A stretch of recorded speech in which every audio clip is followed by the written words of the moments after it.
I'd like to call the um, Dundee Newburgh Public Schools special work session for the school board to order, and we'll stand and have the flag salute down.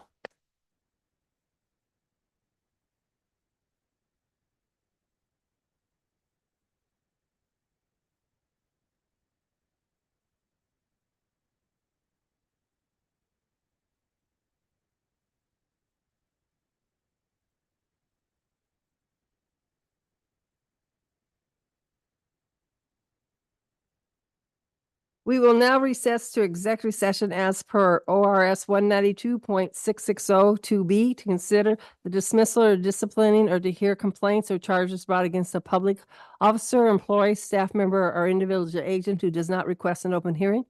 ORS 192.6602F to consider records exempt by law from public inspection. And ORS 192.6602H to consult with legal counsel regarding legal rights and duties of the public body with regard to current litigation or likely to be filed. The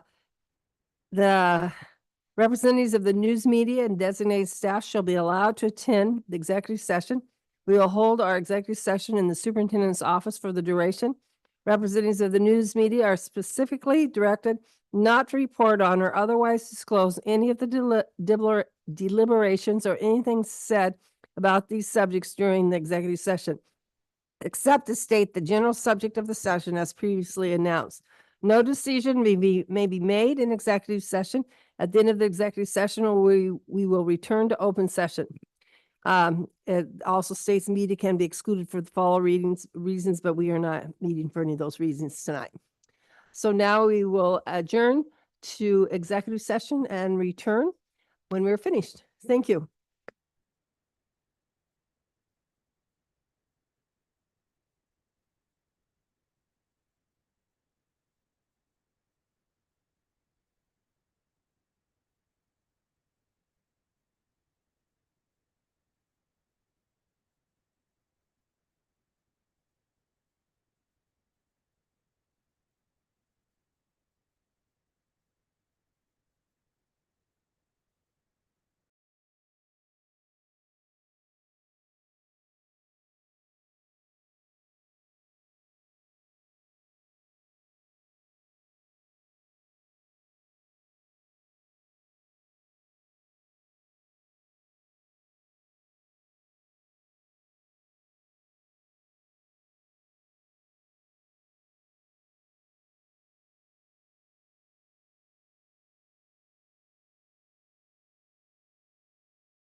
I rarely use the gavel, but we are going to call the meeting back to order after executive session recess. First is, are there any additions or deletions to the agenda? Okay, if not, we will proceed with the agenda as posted. Reports, presentations, discussion items, budget update, Dr. Paula Radish. Thank you.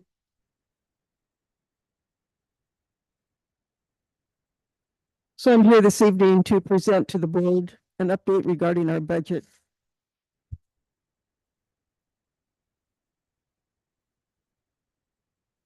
Is it up?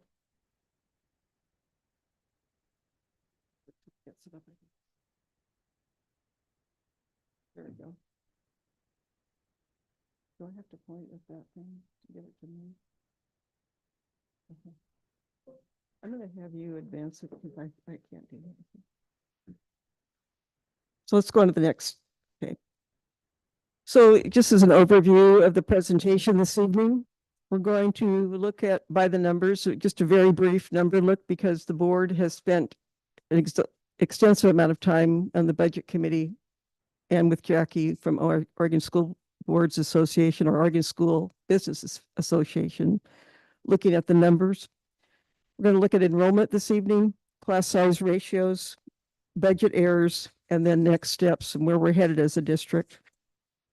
So let's begin with the budget status.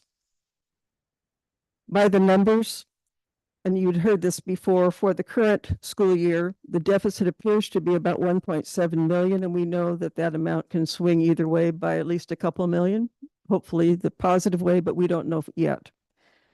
Our interim business director is working on those numbers, and I did get some updates today, but I have not had time to look at those in any depth.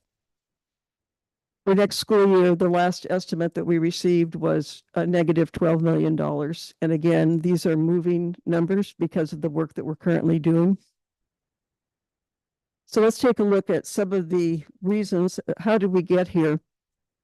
So we're going to primarily spend our time this evening looking at the general fund budget. And these are the topics that I'd like to address with the board. There's been a very steep enrollment decline in the district, an increase in staffing, over expenditures, budgeting errors, escalating costs, and we need to pay attention to class size ratios, and I'll talk about each of these as a factor in the situation where we find ourselves today. Let's take a look at the enrollment decline. This is a 10-year look beginning in the year 2012. And this goes through just the 10 years. I did not add the last couple of years. But as you can see, in terms of projecting where our enrollment was compared to neighboring districts of Forest Grove, McMinnville, and Sherwood, Newburgh strongly outpaces our neighboring districts by a decline of 18% in enrollment over the last 10 years. And actually now it's at 21, almost 22%. This next slide is basically the same representation, just showing the chart. Newburgh is by far surpasses the enrollment comparison to the other neighboring districts. So as the board knows, enrollment is critical in predicting our state school fund.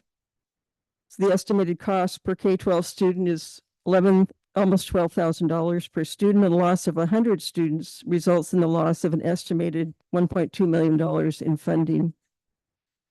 So where did our students go? Charter, homeschool, transfer out, private school, and online, and potentially maybe other options that we may not be aware of. Not all parents report where their children are. So I'd like to take a look and conduct a very in-depth review of enrollment within the last 5 years in the Newburgh Public Schools. Where did our students go and why did they go? So I'm going to bring in a retired administrator from the school district who will work for nothing, who will partner with a data specialist here in the district. The data specialist will collect the data regarding the number of families, over the last 5 years. And the administrator's job will be to contact families individually and see if the families are willing to share with the district their reasons for leaving.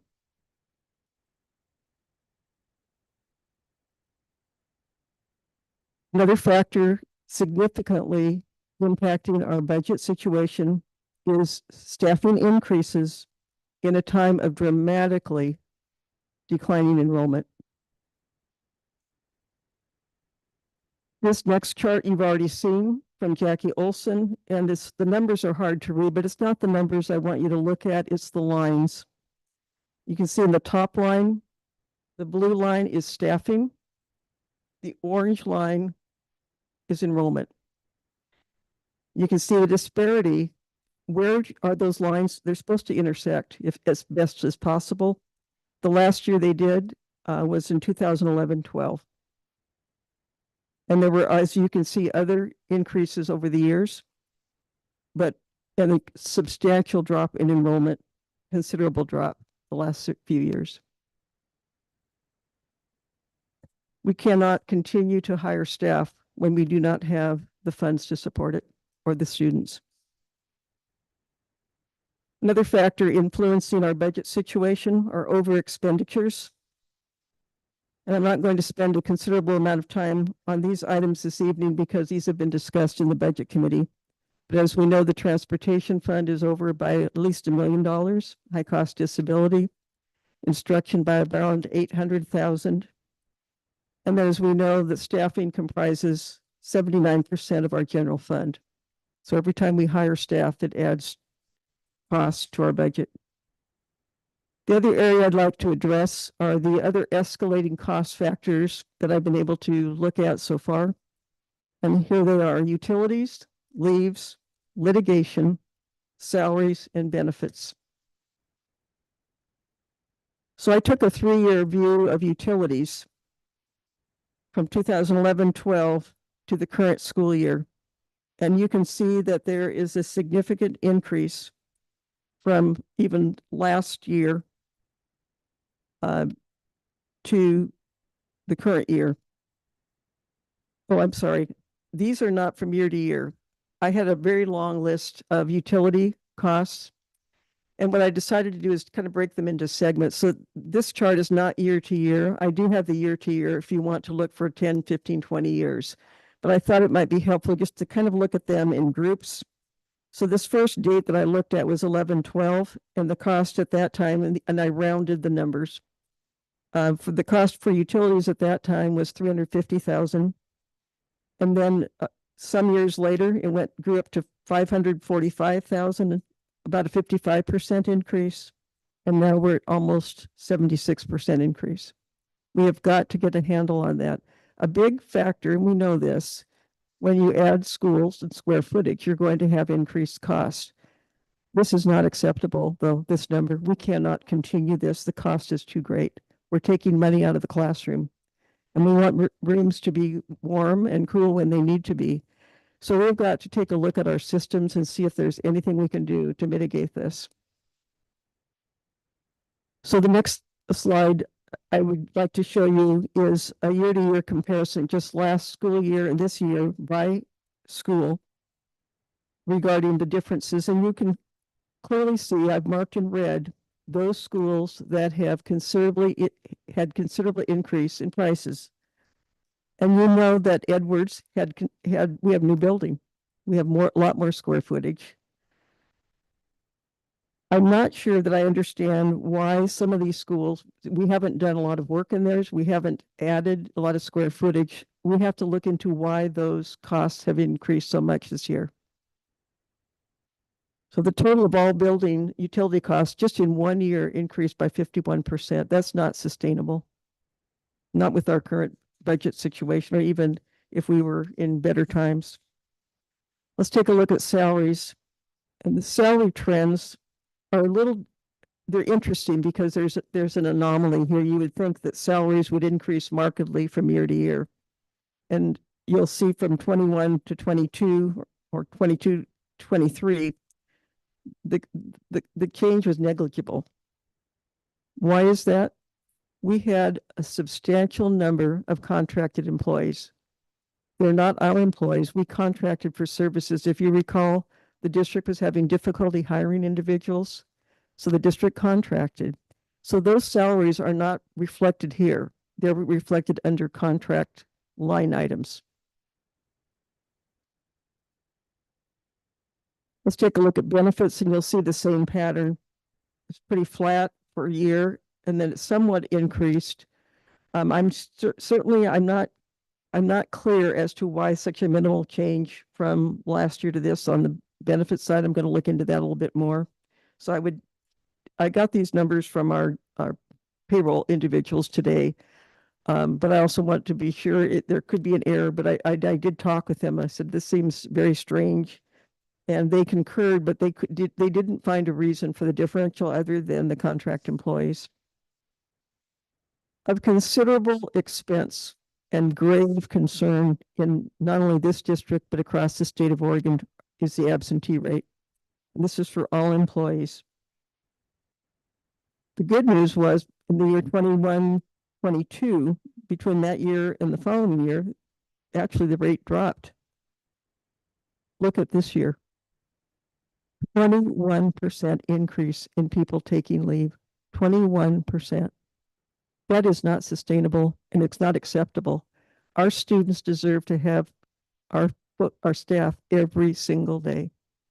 And I understand there's exceptions, but this is unacceptable. We have to take some measures. This is costing us money. When they're on leave, they're getting paid, and then we're paying someone to take their place. I understand this is not necessarily only Newburgh's issue. I know there's legislation that recently passed that made it easier for people to take paid leave. That doesn't mean they need to all the time or have to or exhaust their leave. This is the public's money. This is taxpayer money. We have to be better stewards of these leaves and talk with our employees about what's it going to take to keep you on the job. What's going on here that's creating this huge change in absentee rate. And I don't know currently why that's the case. Legal services greatly impacted the budget and continue to do so. As you can see, legal services in 2020, 22, 23 actually declined about 40%. The current year, we're not even finished with the year, and we know we have more expense, we're up 160%. That's money that should be going to the classroom. You add all these factors together, substantial amount of funds that do not go directly to our children. Another contributing factor to our budget situation is inaccurate budget estimates. And the board knows this via your discussions with the budget committee. Inaccurate estimates for property taxes, state school fund estimates, enrollment projections were not correct.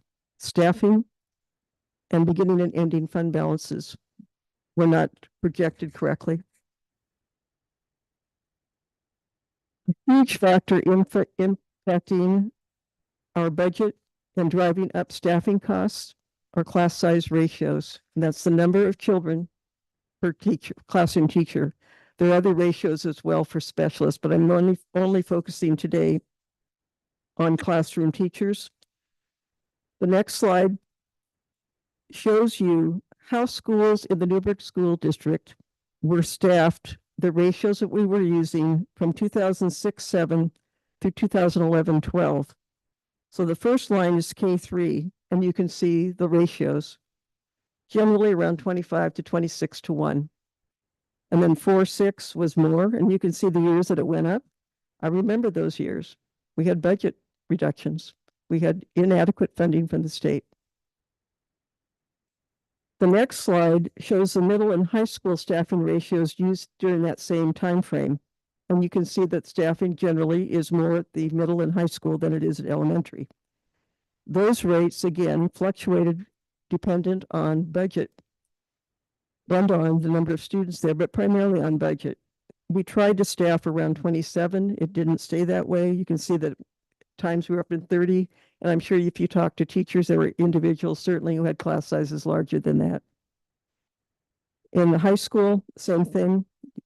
Generally, those sizes we try to keep around 29 or less if we can. Not always possible. You're going to have variations, as we all know, in some classes where you may have a class of 23 and you may have another class of 34, dependent on scheduling and how staffing aligns. So let's take a look at where we are today in Newburgh. And I only pulled the elementary because I frankly ran out of time to do the middle and high school. So let's take a look by grade level. So kindergarten, you can see kindergarten count, the student count is 243. The average class size in Newburgh today is 16.2 students per teacher. That is not sustainable. Grade 1, 19.33. Grade 2, 20.2. Grade 3, 17.5. 4, 19. 4, 5, 16, and so forth. Compare that to the previous slide that I showed you. And it doesn't matter how wealthy a district is, these are not sustainable. So I'd like to visit a little bit about some observations I've made in the short time I've been here regarding oversight and accountability and some systems that we need to put in place. Budget administrators that I have talked with or have come to see me have little to no involvement in creating or monitoring their budgets. The overall responsibility for the entire school district budget was basically vested in one person.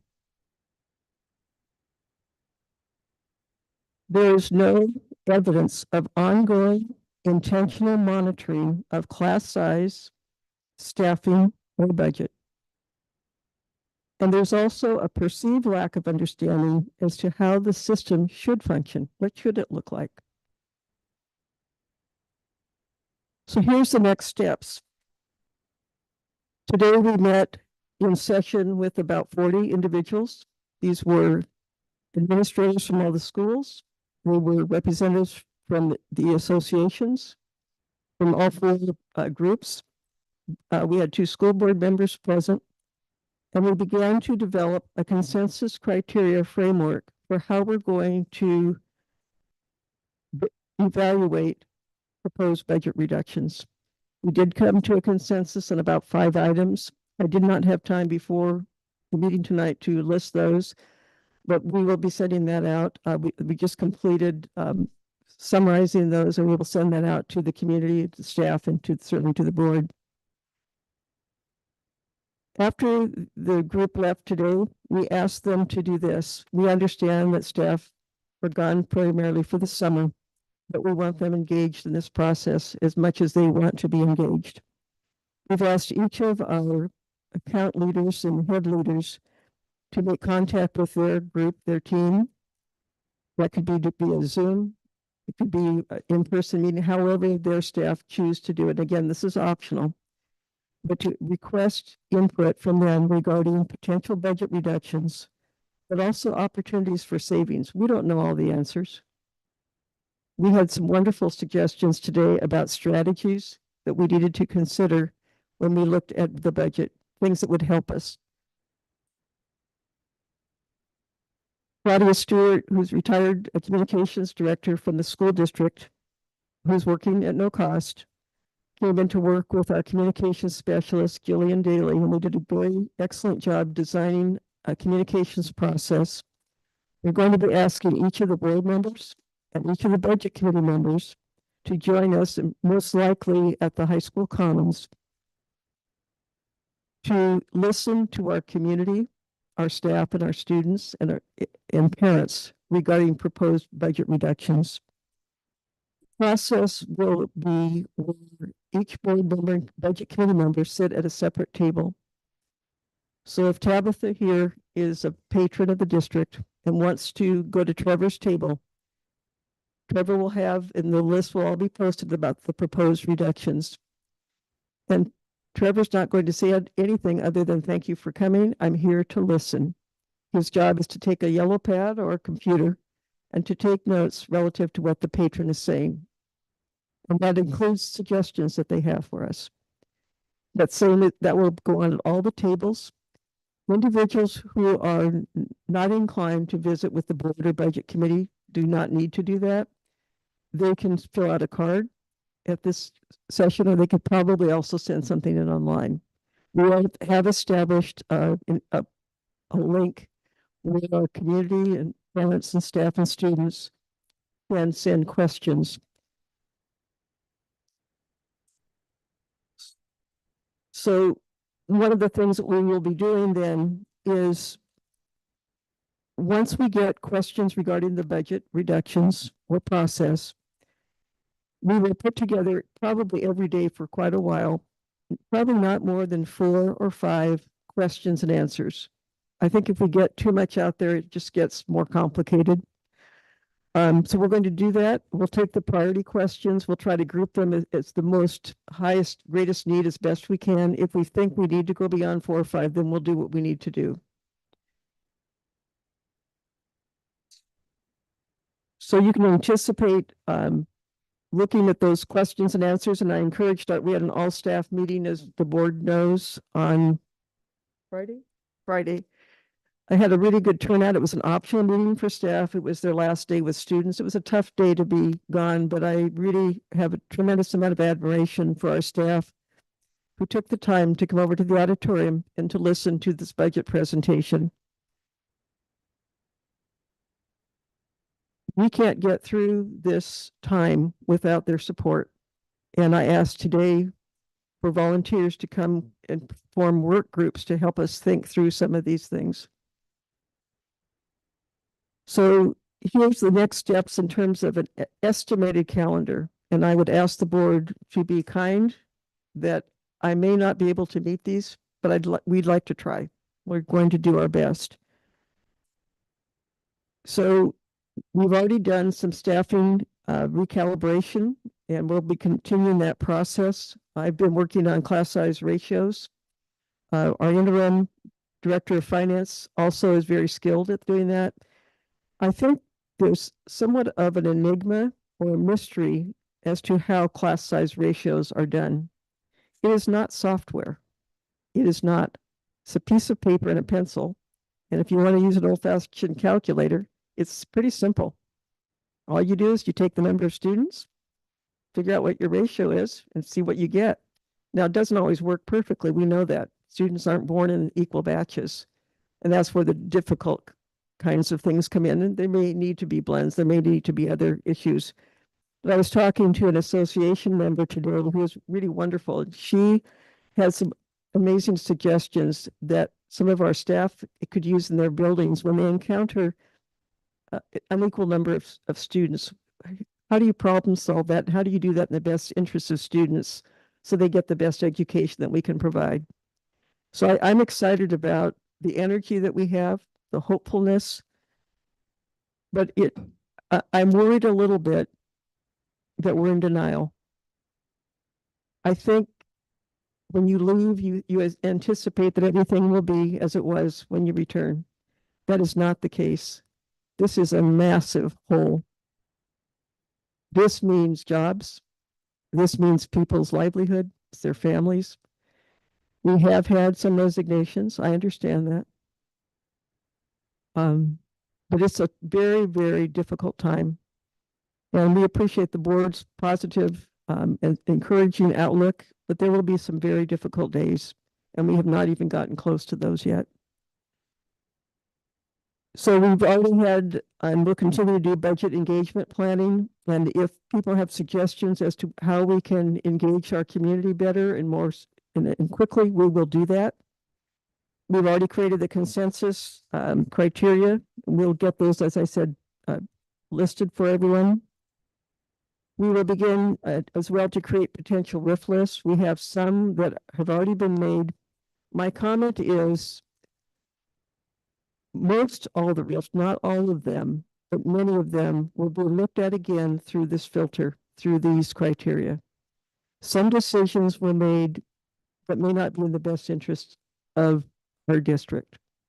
And I want to look an employee in the eye and be able to say, here are the criteria we established.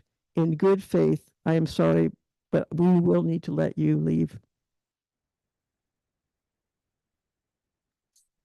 And then finally, we anticipate, and please don't publish this because I think we can get there.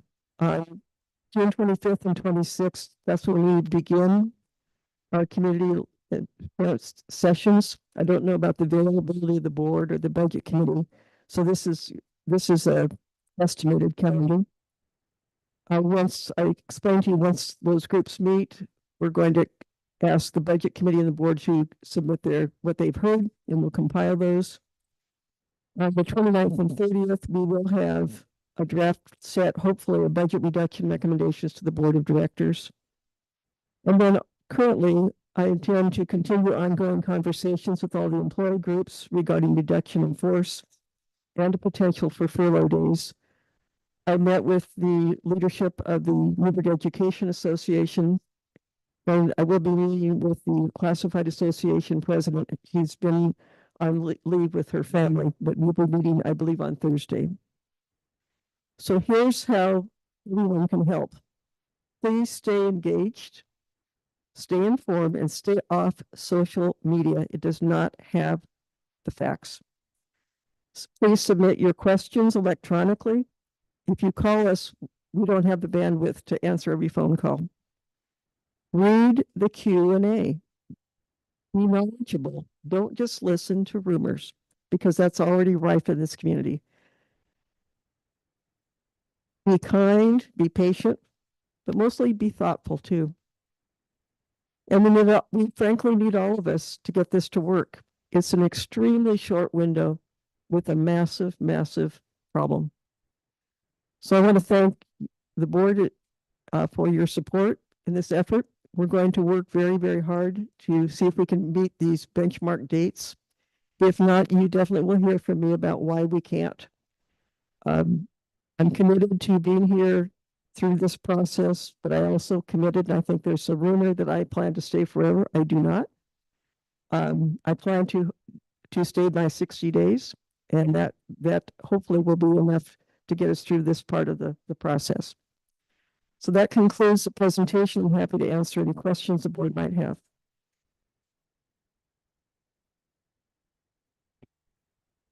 Yeah, Dr. Radich, has this been sent out, this presentation? Yes, I believe Tabitha sent it. She will post it. I think we wanted to present it first, and then it's going to be posted immediately. Okay. I've got a lot of questions about the different slides, so I think I'll just review it and maybe. Okay, that would be great. For you. Sure, that'd be fine. Thank you.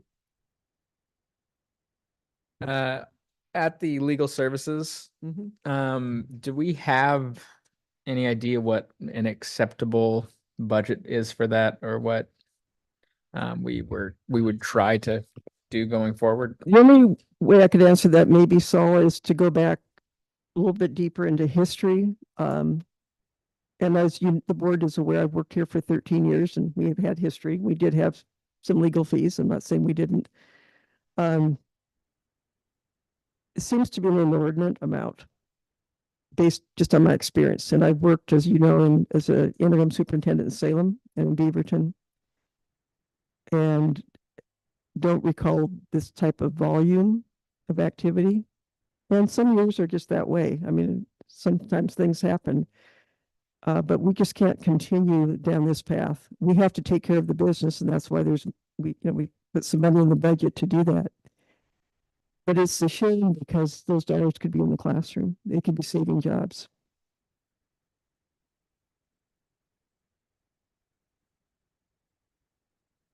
When you're talking about the decline in enrollment and where some of the students have gone, can you just remind us and also the public, which of those categories the dollars still stay with us? I believe like private school and homeschool. I think the dollars still stay with the district. Or no, they don't. No. Okay.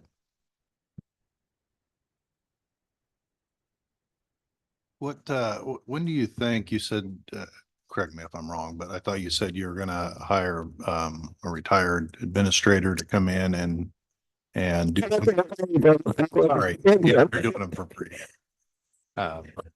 Hire them for free. No, I don't hire. Yeah. We're not hiring. We don't have a for hire sign out for anybody Getting right now. volunteer. Okay. Yeah, When, do you have a timeline on when you think that, I'll be calling that person tonight. but I mean, as far as the analysis, do you have any idea on the timeline? Yes, well, I want the two individuals I'm asking to do the work to tell me what they can do. Now, are they going to contact every family? Maybe everything doesn't need to be in person, but I firmly believe that the personal connection is what brings people to this district. A survey doesn't do that. The human connection creates trust and connection to the district. So I'm going to ask them to map out what they think they can do. And one of these individuals works full-time here at the district and frankly is currently doing 2 jobs. I think she can provide the data that we need. And the other individual will have to do the groundwork. I have had offers actually from other individuals, including some of our current staff who are willing to do that for free. But I want them trained into how to properly do that. And I don't want to make parents uncomfortable. We need to make it so that if people are willing, they don't have to. But if they are willing to share with us their reasons, it would be helpful. Clearly understand parents have a right to send their children to school whenever they wish. But I think we've lost an enormous number of students, and I'd like to know why. My concern is that we think we know, I don't really know. And maybe they'll all be surprised. And I know that in the past, on at least 2 occasions, I've asked if we do exit surveys. Of And, staff, well, staff or children. right? I don't, Parents. I don't know. Okay. I don't know what the current status is. Do you know if you did that previously? There were some exit with staff. When I was here, we had more students coming in than going out. And that's not the case currently. But I don't know the reasons. I understand that life has changed since I last worked here. We've had a pandemic. There's other social and other kinds of issues and impacts on families that are different than 12 years ago. So I want to be careful how we think about this, and I don't blame people for what they do. My parents sent us to private school. I went to 12 years. And they paid plenty for that. And I think that's fine. But if we are driving people out for some reason, if the quality of the instruction is not acceptable, if children have been treated poorly, we do need to know that.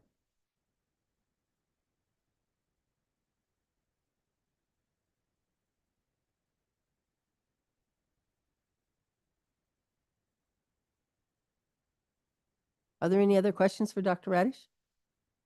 Maybe one quick one. And like I said, I'll review the slides and get you Thank the you. lion's share of the questions I have, but I'm just curious from the 22-23 or 23-24 school year and what we're estimating for the 24-25.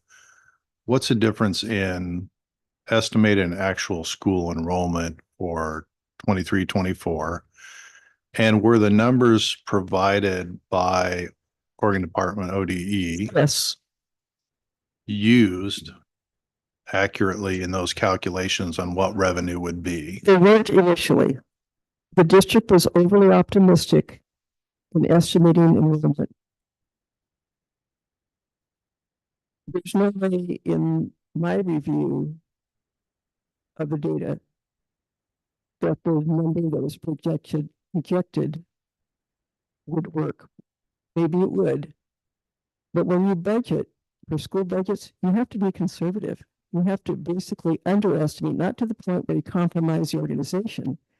If you overestimate, you cause all kinds of issues. And then pretty soon you begin hiring staff for children without here.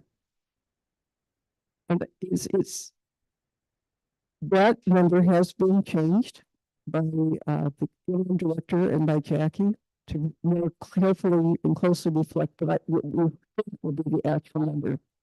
But here's what I don't know. We're getting requests now for students to leave.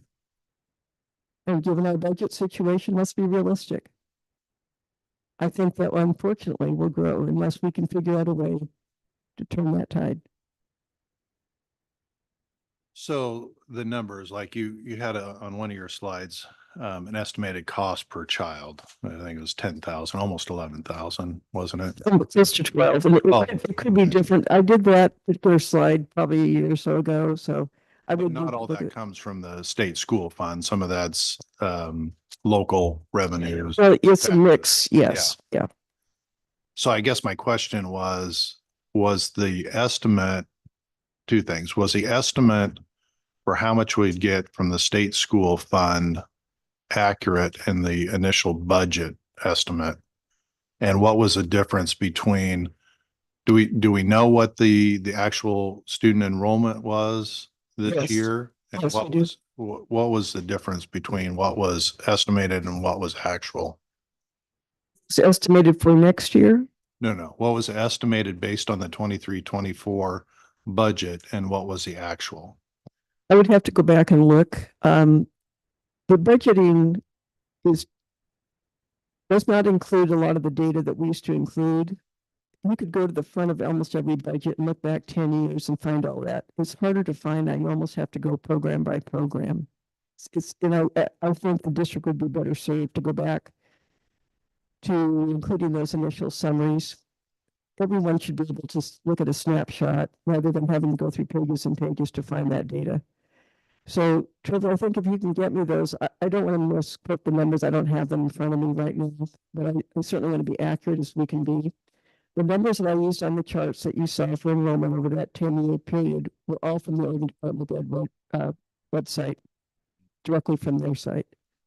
Yeah, I mean, we've been looking at the charts now for 3 years and going back. I think when I started, we looked back 8 years and it just continued to drop. Yeah, and it And never COVID dropped hit. that much before. I mean, we were down, when I left here, I think we were at 5195 students. Now I believe we're close to under 4,000. And what years were you here? 2012. Okay. And I understand there's differences in system, but when these surrounding districts are not dropping this much, we've got to find out why.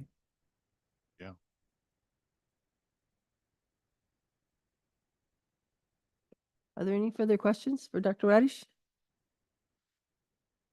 Thank you, Dr. welcome. Radish. We have 2 board action items. At our last meeting, we had student representatives. My mic's on. Okay, is that better? Okay. We had 7 student representatives who sent in an application to the board, and 4 of them came for an interview. The board had some criteria and did some rating of interviews, activities, volunteerism, leadership, things that we thought these students could contribute to the board. And last night, I contacted all of the students who submitted an application and then contacted by phone in person the 4 students that interviewed. And so tonight we would like to approve the student representatives, Sienna Hansen, Oliver Colbert, and Caitlin Numelin for the 24-25 academic year, and their first meeting would be July 9th. So is there someone would like to move this recommendation for the approval of these students? Move that the Newburgh Dundee Public Schools Board of Directors approve student representatives Sienna Hansen, Oliver Colbert, and Caitlin Newman for the 24-25 academic school year. Second. Is there any discussion? If not, all those in favor? Opposed? Motion carries unanimously. The other item of business is from vacancies on the board, which is BBE, and they're filled. For zone 5 was the vacancy, and we had 2 very qualified people interview, and Guadalupe Martinez Zapata and Aubrey Nichols. I think they're both here tonight. I appreciate that. And The board is made a decision at the last meeting just to have an open discussion, which is part of our policy. And then to elect a replacement for the remainder of this term, which would be until July 2025 or June 30th, 2025. So discussion? Yeah, I'll just say both candidates are great. I think we could work with either of them. Both have a lot of experience. For me, just one of the things that couple of things that stood out with Aubrey was she has children in the district, is a current educator, and one of the big ones for me was the possibility of continuity. We are going to have 3 seats. I don't know what Trevor or Nancy are going to do, but both their positions as well as this zone are going to be up for election next year, which means there's a possibility of 3 new people on the board as we're going through all this tumultuousness and budgets and really turning our district around. One of the things that I think we just really need is continuity, and the fact that Ms. Nichols said that she would really like to push forward with pursue an election really stood out to me, along with some of those other factors. Yeah.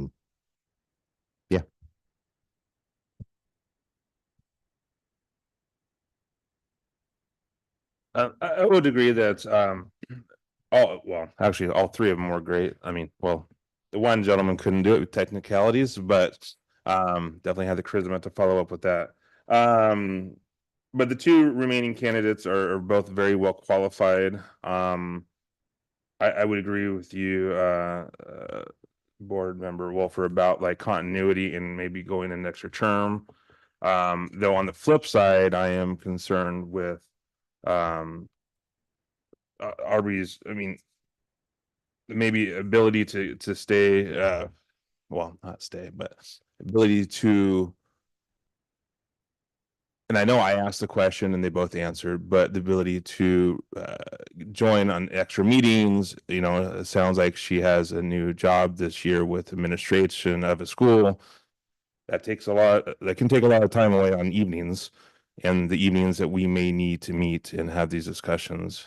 So that's just only the negative side on that one. I think on the plus side with Guadalupe, there's wealth of knowledge there. I think also it brings in a lens of diversity that we need. We have, I don't know how accurate this number is, but in my mind, it sticks out like 30% or more of Hispanic and Latino kids in the community. And right now we have a whole bunch of white people up here. So I'll just be honest. I think it might help to have a representation of that here. And then the downside of that concern is she wasn't so committal to maybe run again next July or for next term. But I don't know, those are my pros and cons for both candidates at this point. Is there any further discussion? Yeah, I'd agree that we have 2 great qualified candidates, which is nice. I have, I think a lot of these thoughts are echoed. One question I have, I guess, and I don't know if there's an answer to it, is Guadalupe, I believe, is still on an ODE board. And I just don't know if that has any impact or if that's possibly an issue at all. That said, that's some great experience to also have. But I did have that thought run through my head about any possible issues there. I believe if there is any issue, it would be for her employer and between her. For us, there isn't, per our policy. You just can't be a Newburgh School District employee.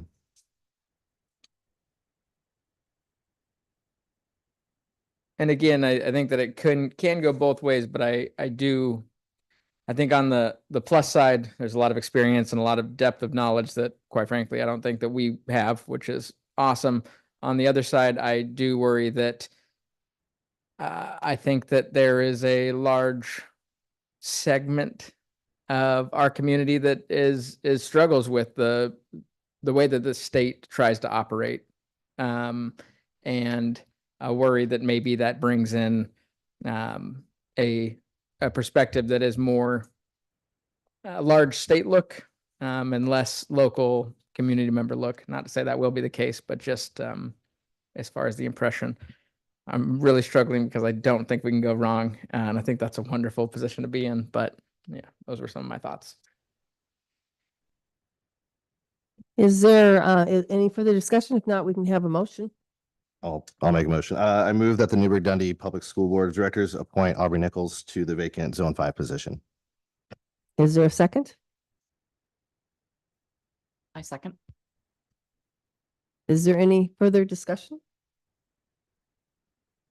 If not, all those in favor of appointing Aubrey Nichols as board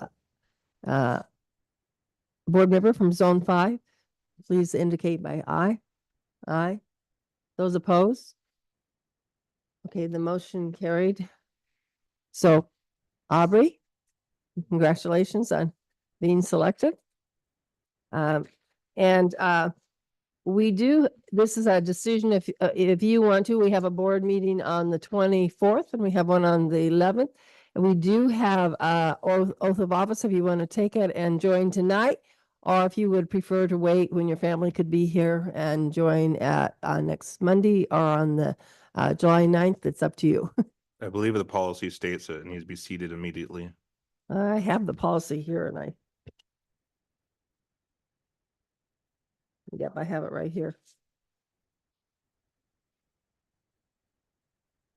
Let's see. Yeah, it's BBE. Upon appointment by the board, the newly appointed board member will be sworn and seated immediately.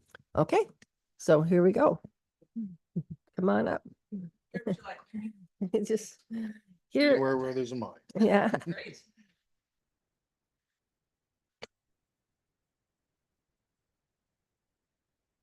Thank you.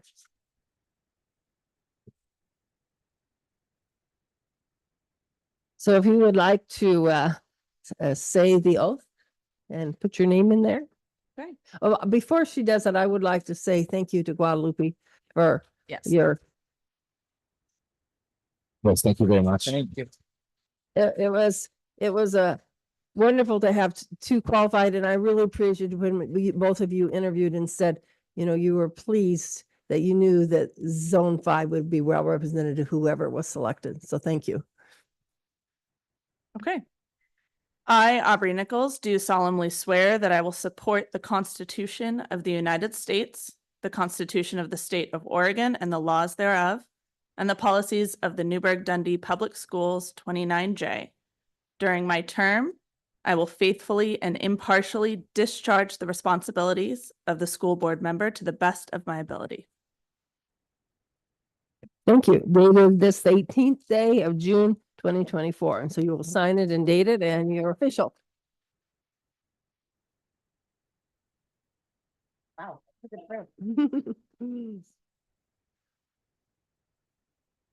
We have a budget hearing on June 24th at 5:30 PM and then a special session to adopt the budget. And then we have our regular meeting on July 9th. If there's no further business, the meeting is adjourned.